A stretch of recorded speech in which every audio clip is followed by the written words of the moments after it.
I'm gonna explain to you the difference between an expensive gun and a cheap gun.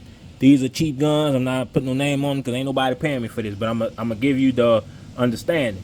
With these cheap guns, they use this brass type coating on the tip, and due to the fact that this cheap coating is bondable, when you spray, the paint will stick to it and clog it up, and that will hinder the performance of it. Whereas with the expensive guns, they'll use a stainless steel. Whereas with the stainless steel, the paint will stick on, and you wipe it, you soak it, it'll clean, and it's easy to go.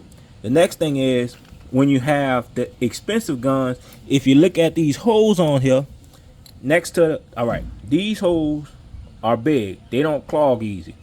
But if you look right here, these holes next to the feeder, these holes are very, very tiny, and the slightest little paint or paint or primer or clear gets there, it's clogged up. It ain't no ifs, ands, or buts about it due to the material that they're using, and that hinders the performance of the cheap guns.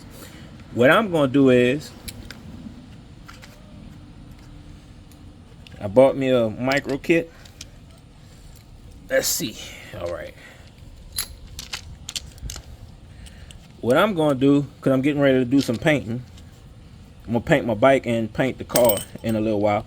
But what I'm gonna do is, if you look here, this is, they don't have the list of what the ratings are, but of the drill, the bits. But if you see, this is how tiny that hole is. What I'm gonna do is increase the size of the hole so that better airflow. This is what happens when you're dealing with engines. That's still too small. That's not big enough. This is what you do with engines when you want to build your hot rod engine for performance on a track or road course or whatever. You improve airflow in, airflow out. If you have the restriction with the airflow out, you get bad performance. So, and also I'm gonna post a picture, show you an expensive gun like a $700 gun in Iowa or whatever the gun is, and it has huge holes right here on side of the feeder, whatever you want to call this, for the gun.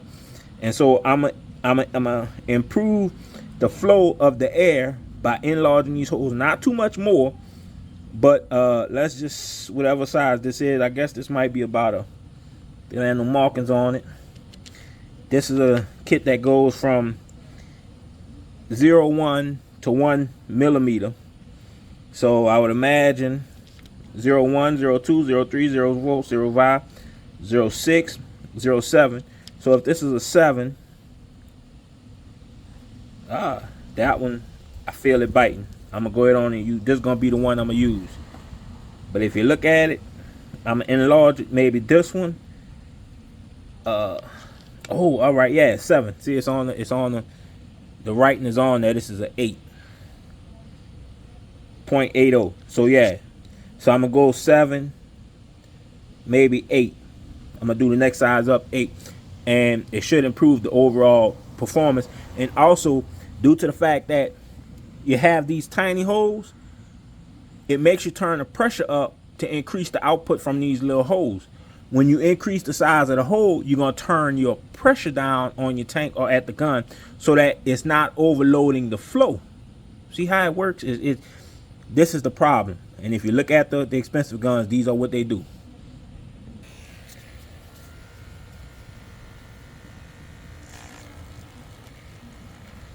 Soft metal, real soft.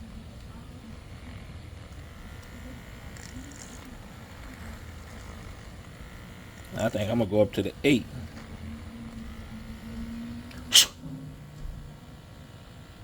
Look how much better that is. You can see through that. 7 might be good. Looking at the size of it, this gonna improve the flow in the cap. Now, also, what I think I'm gonna do is, because I have 2 guns, what I'm gonna do is I'm gonna make some adjustments inside the cap, because I noticed with the expensive guns, they have a diffuser between this output from these holes going into the cap, and the diffuser, instead of it blowing directly onto the inside of the cap, the diffuser Let me see, I'm trying to use something. The diffuser on the edge breaks up the air. I'm just going to example with this. The diffuser breaks up the air. Instead of it blowing straight in the hose, it breaks it up so it fills the cap up before it comes out the front here. So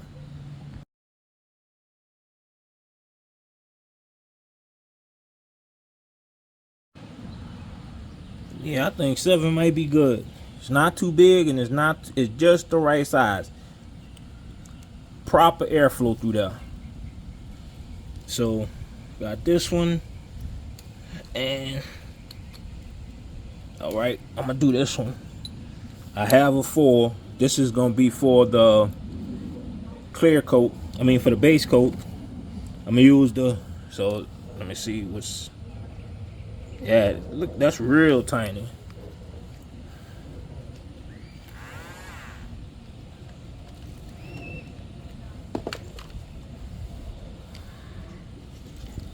Yeah, ain't nothing coming through there. Let's see what we have here. Yeah, I'm gonna increase this size big time.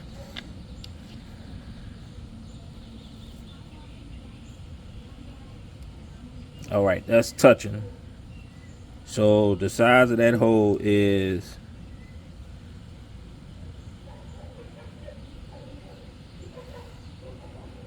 can't see it, but the size of that one is 0405 is what I see.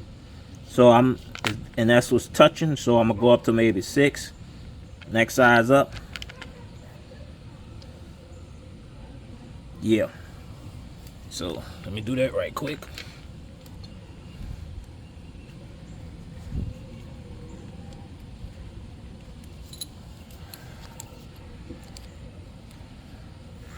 And this helps with atomization.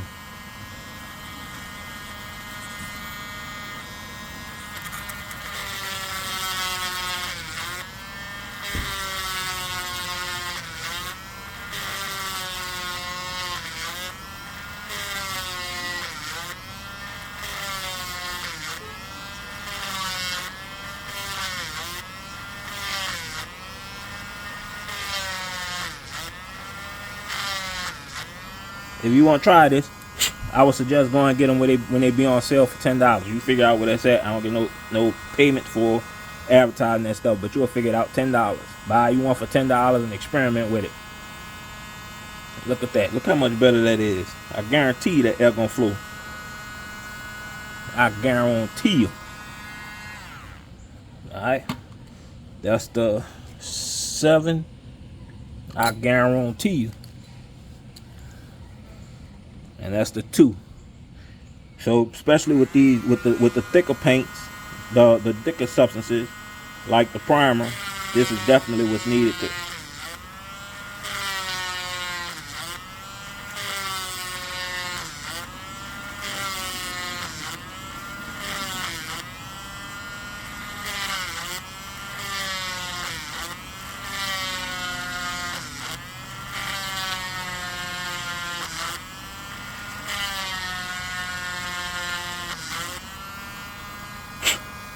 So this is where the improvement is at.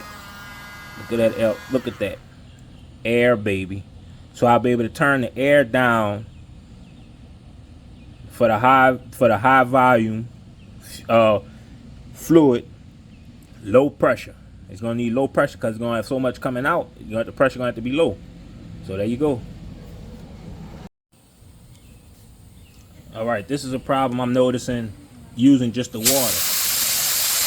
I gotta figure out, this is where you have problems at. Got a lot of kickback through, and you see it seeping through the seal right here, and this is locked down tight. So I gotta sort that out. Once that's sorted out, you can see the beads coming back, and that's what caused the problem.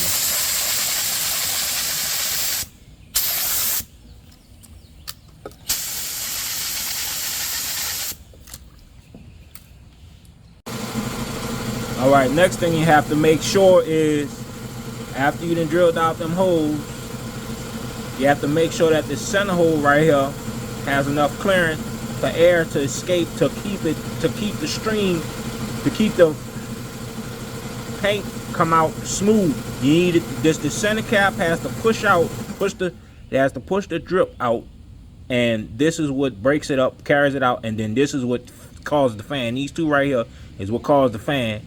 These around here is what pushes it out for the fan to take effect. So you have to make sure you have good flow here, here, and of course you're gonna have flow here. Next thing, you have to make sure that the cap is seated properly, because if it's not, what happens is air escapes from right here, and it'll push back on this. It'll push back on here and push fluid out of there. It'll catch it.